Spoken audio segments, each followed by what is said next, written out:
আগামী ৬ ও ৯ সেপ্টেম্বর নেপালের বিপক্ষে দুটি প্রীতি ম্যাচ খেলবে বাংলাদেশ। ম্যাচ দুটিতে হামজা চৌধুরী খেলবেন কিনা সেটা নিশ্চিত করে বলতে পারছেন না কেউই। কোচ হাবিয়ের কাবরেরার মতে এই তথ্য আছে কেবল ফেডারেশনের কাছে। তবে বাংলাদেশের এই স্প্যানিশ কোচ মনে করেন হামজাকে ছাড়াই প্রস্তুত এই দলটি। নেপালের বিপক্ষে কোনো সমস্যাই হবে না।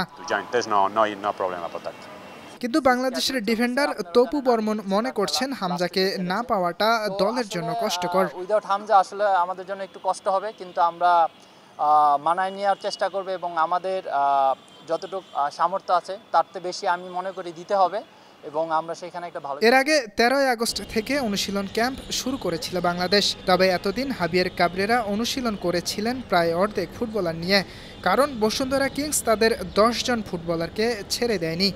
গতকাল রাতে কিংসের ফুটবলাররা ক্যাম্পে যোগ দিয়েছেন।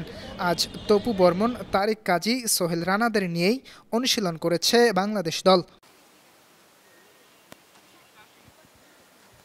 ইয়াসির আরাফাত সবুজ, 52 টিভি।